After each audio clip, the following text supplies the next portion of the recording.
ইসলাম পূর্ববর্তী আরব সভ্যতায় প্রতিটি মানুষকে কোনো না কোনো গোত্রের নিরাপত্তায় থাকতে হতো। এটাকে আধুনিক যুগের নাগরিকত্বের সাথে তুলনা করা যেতে পারে। নবীজি সাল্লাল্লাহু আলাইহি ওয়াসাল্লাম বনু হাশিম গোত্রের সদস্য হওয়ায় তিনি ছিলেন আবু তলেবের নিরাপত্তায়। নবুয়তের 10ম বছরে আবু তলেবের ইন্তেকালের পর তার ভাই আবু লাহাব বনু হাশিম গোত্রের নেতা হয়ে যায় এবং সে নবীজি সাল্লাল্লাহু আলাইহি ওয়াসাল্লামের ওপর থেকে নিরাপত্তা সরিয়ে নেয়ার ঘোষণা দেয়। নবীজি সাল্লাল্লাহু আলাইহি ওয়াসাল্লাম ইসলামের শেকড়কে আরও পরিপোক্ত করার আশায় তয়েফ শহরে যান ইসলামের দাওয়াত দেওয়ার জন্যে। তয়েফের লোকেরা তার আহ্বান প্রত্যাখ্যান করলে তিনি মক্কায় ফিরে আসেন এবং মুতঈম ইবনে আদির নিরাপত্তায় মক্কায় বসবাস করতে থাকেন। এরই পরবর্তী সময়ে নবীজি সাল্লাল্লাহু আলাইহি ওয়াসাল্লাম বিস্ময়কর ইসরা ও মেরাজ সম্পন্ন করেছিলেন। শোকের বছর অর্থাৎ নবুয়ত লাভের 10ম বছরে আবু তালেবের মৃত্যুর পরবর্তী সময়টা নবীজি সাল্লাল্লাহু আলাইহি ওয়াসাল্লামের জন্য ছিল বেশ ঝুঁকিপূর্ণ। যদিও তিনি মুতঈম ইবনে আদির নিরাপত্তায় মক্কায় ছিলেন, একজন কুরাইশি হিসেবে অন্য এক গোত্রের নেতার নিরাপত্তায় জীবনযাপন করা স্বাভাবিক ছিল না এবং মুতঈম ইবনে আদি নিজেও বেশ বৃদ্ধ হয়ে গিয়েছিলেন। এই পরিস্থিতিতে নবীজি সাল্লাল্লাহু আলাইহি ওয়াসাল্লাম মক্কার বাইরে নতুন সম্পর্ক গড়ে তোলার চেষ্টা করতে লাগলেন। হজের মৌসুমে তিনি বিভিন্ন গোত্রের মানুষের সাথে পরিচিত হয়ে তাদের কাছে ইসলামের বার্তা পেশ করতে লাগলেন এবং তাদের কাছে নিরাপত্তার আবেদন করলেন। বর্তমান যুগে একে পলিটিক্যাল অ্যাসাইলামের সাথে তুলনা করা যেতে পারে। নবীজি সাল্লাল্লাহু আলাইহি ওয়াসাল্লাম এই সময়ে কিন্দাহ, বনু কালব, বনু শাইবান ইবনে সালাবা, বনু হানিফা, বনু আমির ইবনে সাসা সহ বেশ কিছু গোত্রের কাছেই আবেদন করেন, কিন্তু তারা কেউই তার প্রস্তাবে রাজি হয়নি। এর মূল কারণ হল এ ব্যাপারটি পরিষ্কার ছিল যে নবীজি সাল্লাল্লাহু আলাইহি ওয়াসাল্লামকে আশ্রয় দেওয়ার অর্থ হল অদূর ভবিষ্যতে মক্কার কুরাইশের সাথে যুদ্ধে যাওয়া। প্রতিটি গোত্রই মূলত রাজনৈতিক দৃষ্টিভঙ্গি থেকে নবীজি সাল্লাল্লাহু আলাইহি ওয়াসাল্লামের প্রস্তাবকে যাচাই করছিল, সত্যকে প্রতিষ্ঠা করার উদ্দেশ্যে নয়, এবং তাদের প্রত্যেকেরই মনে হয়েছিল নবীজি সাল্লাল্লাহু আলাইহি ওয়াসাল্লামকে আশ্রয় দিয়ে মক্কার কুরাইশ এবং তাদের মিত্রদের সাথে সংঘর্ষে যাওয়া তাদের জন্য অনেক বেশি ঝুঁকিপূর্ণ হবে। মুদ্রা কথা, তারা এই নেতা যিনি কিনা নিজেকে নবী বলে দাবি করছেন এবং তার অনুসরণকারী শখানেক সাহাবীদের দলের উপর ভরসা করতে পারছিল না। এই কথোপকথনগুলোর মাঝে এক পর্যায়ে নবীজি সাল্লাল্লাহু আলাইহি ওয়াসাল্লামের দেখা হয়ে গেল ইয়াসরিব থেকে আগত হুজ্জাজদের একটি ছোট দলের সাথে। এই পর্যায়ে ইয়াসরিবের রাজনৈতিক পরিস্থিতিটি বোঝাটা জরুরি। ইয়াসরিব শহরে মূলত 2টি আরব গোত্র ছিল, যাদের নাম ছিল আউস এবং খাজরাজ। এছাড়াও সেখানে 3টি ইহুদি গোত্র বসবাস করত। আউস এবং খাজরাজের মধ্যে বহু বছর ধরে যুদ্ধ লেগেই ছিল। প্রায় 1 যুগ ধরে তাদের মাঝে এই পাল্টাপাল্টি লড়াইয়ের অবসান ঘটে বুআসের যুদ্ধের মাধ্যমে। এই যুদ্ধটি হয় নবুয়তের আনুমানিক 7ম বছরে। বুআসের যুদ্ধে আউস এবং খাজরাজ গোত্রের অনেক সিনিয়র নেতারা নিহত হয়। 2 গোত্রেই নবীন প্রজন্ম নেতৃত্ব লাভ করে, যারা এই বছরের পর বছরের রেষারেষিতে অতিষ্ঠ হয়ে গিয়েছিল এবং একটি নতুন অধ্যায়ের সূচনা করার চেষ্টা করছিল। এই পরিস্থিতিতে নবীজি সাল্লাল্লাহু আলাইহি ওয়াসাল্লাম মিনায় অবস্থান করার সময় আকাবাহ নামের একটি স্থানে ইয়াসরিব থেকে আগত 6 সদস্যের দলটিকে লক্ষ্য করেন। তিনি কিন্দাহ, বনু হানিফার মতো বড় বড় গোত্রের সাথেও যেমন চুক্তি করার চেষ্টা করছিলেন, তেমনিভাবে ছোট ছোট দলগুলোর ব্যাপারেও তার খেয়ালের কোনো কমতি ছিল না। তিনি তাদের সাথে পরিচিত হলেন এবং তারা তাকে জানালো যে তারা সবাই খাজরাজ গোত্রের লোক।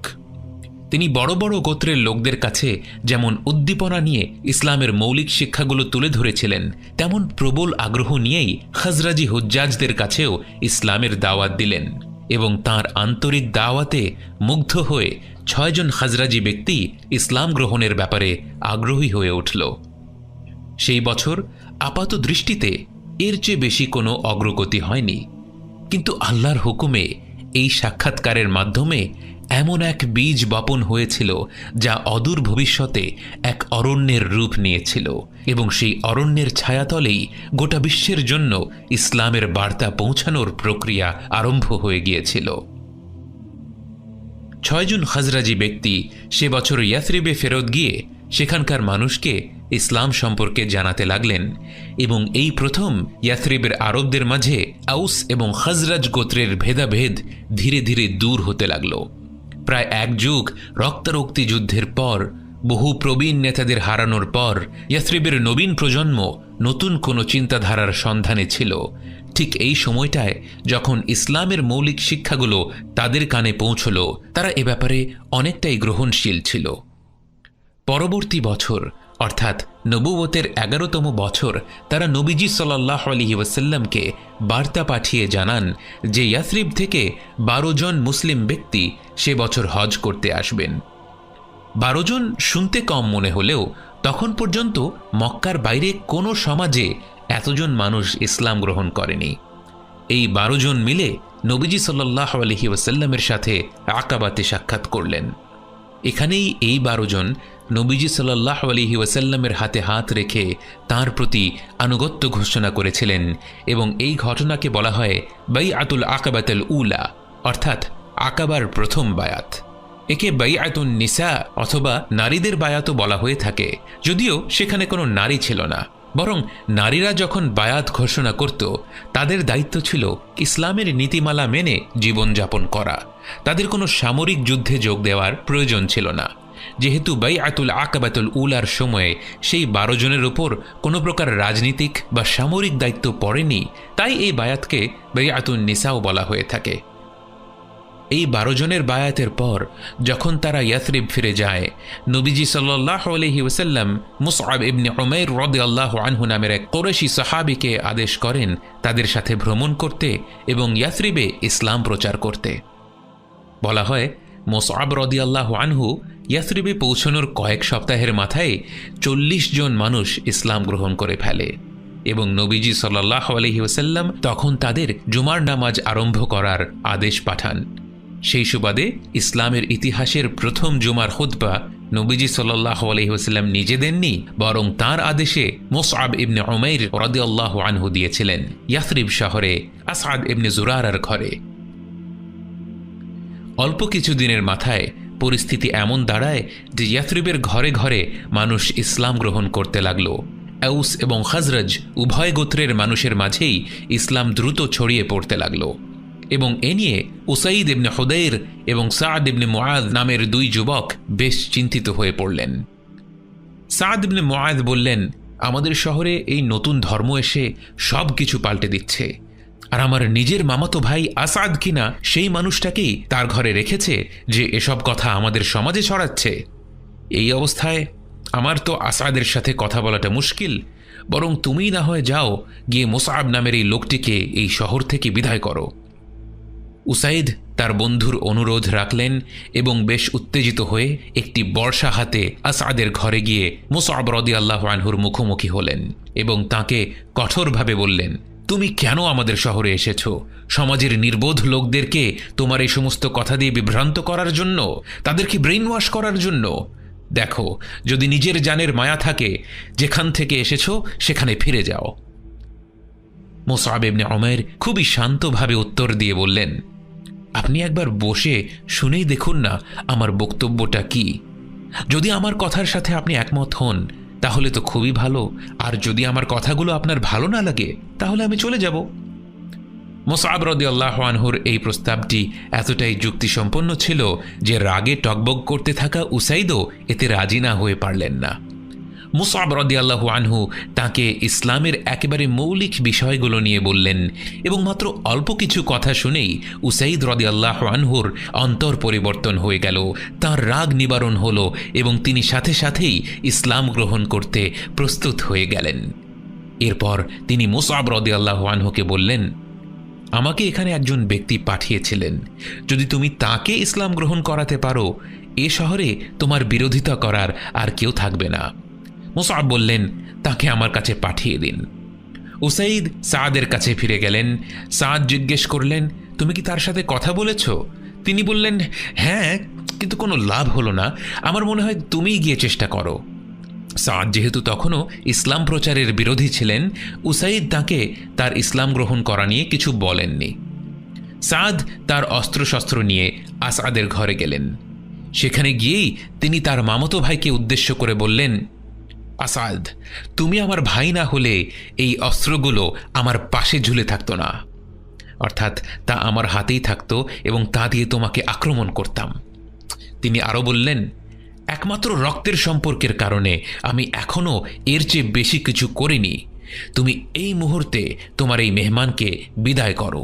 সে তার নতুন নতুন চিন্তা ভাবনা নিয়ে আমাদের সমাজকে দূষিত করছে। তাকে বলো সে যেন এক্ষুনি আমাদের এখান থেকে চলে যায়। মুসআব রাদিয়াল্লাহু আনহু তাদের পাশেই ছিলেন এবং আবারও তিনি অত্যন্ত শান্তভাবে সাদ ইবনে মুআযকে উদ্দেশ্য করে বললেন, দেখুন, আপনি একবার অন্তত শুনে দেখুন আমার বক্তব্যটা কি। কোন কথা শুনে ইয়াথরিবের লোকেরা ইসলাম গ্রহণ করছেন? যদি আপনার আমার কথাগুলো সঠিক মনে না হয় তাহলে আমি নির্দ্বিধায় এখান থেকে চলে যাব। আবারও মুসআব রাদিয়াল্লাহু আনহুর প্রশান্ত মনোভাব এবং যুক্তিসম্পন্ন প্রস্তাব শুনে সাদ তাঁর কথায় রাজি না হয়ে পারলেন না।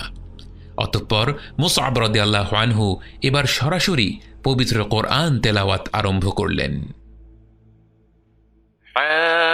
حاميم والكتاب المبين إنا جعلناه قرآنا عربيا لعلكم تعقلون وإنه في أم الكتاب لدينا لعلي حكيم أفنضرب عنكم الذكر صفحا أن كنتم قوما مسرفين হামিম, শপথ সুস্পষ্ট কিতাবের।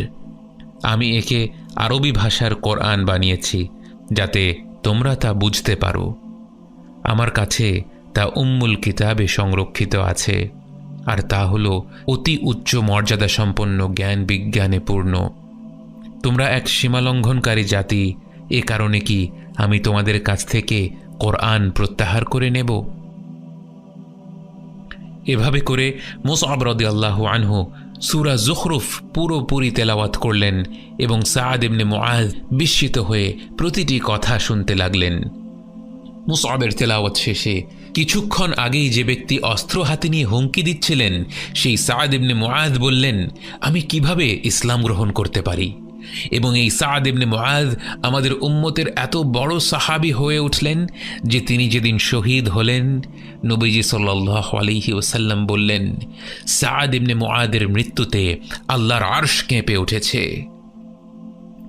সাদ ইবনে মুআয এবং উসাইদ ইবনে হুদাইরের ইসলাম গ্রহণের ফলে খাজরাজ গোত্রের পুরো বনু আব্দুল আশহাল গোষ্ঠী ইসলাম গ্রহণ করে ফেলে, কারণ তারা ছিলেন এই বনু আব্দুল আশহালের নেতা। এভাবে মুসআব রাদিয়াল্লাহু আনহুর হাতে ইয়াথরিবের বহু মানুষ ইসলাম গ্রহণ করে ফেলে এবং পরবর্তী হজের মৌসুমে অর্থাৎ নবুওতের 12তম বছরে হজের সময় ইয়াথরিব থেকে 75 জন মুসলিমের একটি দল আসে। একটি সমাজে সবার জন্য হজ করা সম্ভব হয় না, তাই ধরে নেওয়া যেতে পারে 75 জন মুসলিম হাজি এসেছিলেন, মানে তখন হয়তো ইয়াথরিবে ইতোমধ্যে কয়েকশো মানুষ ইসলাম গ্রহণ করে ফেলেছিল।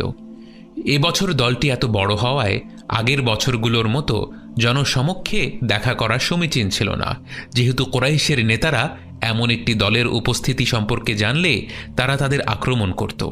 নবীজি সাল্লাল্লাহু আলাইহি ওয়াসাল্লাম তাদের কাছে বার্তা পাঠিয়ে জানালেন, হজের শেষ রাতে সবাই ফিরে যাওয়ার আগে ফজরের সময়ে আকাবার পাশের উপত্যকায় যেন সবাই তাঁর সাথে এসে দেখা করে।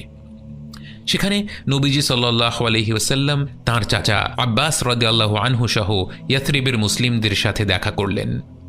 যদিও আব্বাস তখনও ইসলাম গ্রহণ করেননি, তিনি নবীজি সাল্লাল্লাহু আলাইহি ওয়াসাল্লামের নিরাপত্তার জন্য তার সাথে এসেছিলেন। যেহেতু বয়সে কাছাকাছি হওয়ায় তারা ছিলেন অনেকটা আপন ভাইয়ের মতো। নবীজি সাল্লাল্লাহু আলাইহি ওয়াসাল্লাম দাঁড়িয়ে তাঁর বক্তব্য পেশ করলেন। তিনি আল্লাহকে ভয় করার কথা বললেন, পবিত্র কোরআন থেকে তেলাওয়াত করলেন এবং এরপর বললেন, আমি তোমাদের বায়াত দেব এবং এর বিনিময়ে তোমরা আমাকে নিরাপত্তা দেবে, আমাকে নিজের একজন হিসেবে প্রতিরক্ষা করবে। ইয়াসরিবের মুসলিমরা তাঁর প্রস্তাবে এক কথায় রাজি হয়ে গেল। আবুল হাইতাম বিন আত-তাইহান বলে উঠলেন, আপনি আমাদের সাথে যোগ দিলে আল্লাহ তো আমাদেরকে বিজয় দান করবেনই, কিন্তু এরপর কি আপনি আমাদের ছেড়ে আবার পরিজনদের কাছে চলে যাবেন? সুবহানাল্লাহ, একবার তাদের ঈমানের কথা কল্পনা করে দেখুন। তারা এ ব্যাপারে প্রশ্ন করছে না যে বিজয় আসবে কিনা এবং বিজয় আসলে নেতৃত্বে কে থাকবে, যেমনটা প্রশ্ন করেছিল কিন্দাহ গোত্রের নেতারা, বরং ইয়াসরিবের মুসলিমরা এ ব্যাপারে পুরোপুরি নিশ্চিত ছিল যে আল্লাহ তাঁর দিনকে অবশ্যই রক্ষা করবেন এবং বিজয় দেবেন। কিন্তু তাদের প্রশ্ন ছিল, তারা একবার নবীজি সাল্লাল্লাহু আলাইহি ওয়াসাল্লামকে পাওয়ার পর কি আবার তাকে হারাবে কিনা। তাঁর সাথে ভালোমতো সাক্ষাৎ হতে না হতেই তাঁর প্রতি তাদের এত মোহাব্বত, এত ভালোবাসা যে ভবিষ্যতে তিনি যদি তাদের ছেড়ে চলে যান তা নিয়ে তারা ইতোমধ্যে উদ্বিগ্ন হয়ে পড়েছিলেন। নবীজি সাল্লাল্লাহু আলাইহি ওয়াসাল্লাম তাদের আশ্বস্ত করে অত্যন্ত কাব্যিক ভাষায় বললেন, বালিদ্দাম আদ-দাম ওয়াল হাদাম আল হাদাম ইন্না মিনকুম ওয়া আনতুম মিন্নি উহারিবু মান হারিবতুম ওয়া উসালিম মান সালিমতুম। তোমাদের রক্ত আমার রক্ত, তোমাদের ধ্বংস আমার ধ্বংস। নিঃসন্দেহে আমি তোমাদের আর তোমরা আমার। যে তোমাদের বিরুদ্ধে যুদ্ধ করবে আমি তাদের বিরুদ্ধে যুদ্ধ করব, যে তোমাদের সাথে শান্তি বজায় রাখবে আমি তাদের সাথে শান্তি বজায় রাখব। এবং এরপর একে একে ইয়াসরিব থেকে আগত প্রতিটি হুজ্জাজ নবীজি সাল্লাল্লাহু আলাইহি ওয়াসাল্লামের কাছে বায়াত দিলেন এবং তিনি একে একে প্রত্যেককে জান্নাতের সুসংবাদ দিলেন। এবং এভাবেই ইয়াসরিব শহর মদিনাতুন নবীতে রূপান্তরিত হওয়ার জন্য প্রস্তুত হয়ে গেল। নবীজি সাল্লাল্লাহু আলাইহি ওয়াসাল্লামের হিজরতের সময় ঘনিয়ে আসতে লাগলো।